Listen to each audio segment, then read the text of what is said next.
गजरा लगा के छौरी चलो ही बजरिया, पेन्हो ही तो सूट छौरी लाल।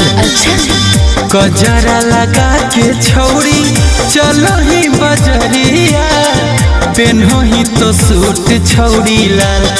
हे गेला गोही बड़ी बाबाल, चलो ही हिरनी चाल। तो हंसो ही छौरी तथा तो हो गाल गाल गाल। गाँव के छौड़ा पटावेला, फेंको हो तोरा पर जाल। हंसो ही छौरी तथा तो हो गाल गाल गाल। ए माल किसको बोला?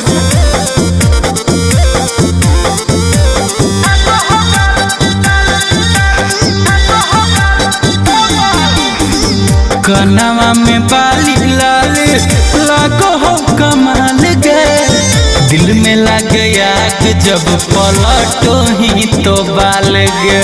पागल ही की रे।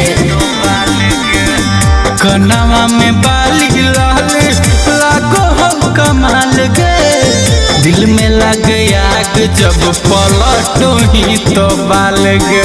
की कहियो दिलवा के हाल, बजो करजवा में झाल।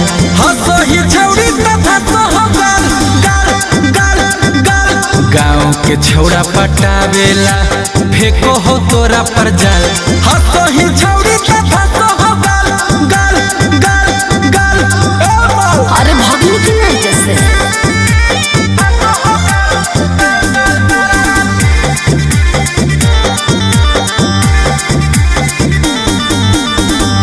फेरा में लागल हकौ सौरभ गुंजन गे, के करा बनैमी छौरी अपन तू सजन गे।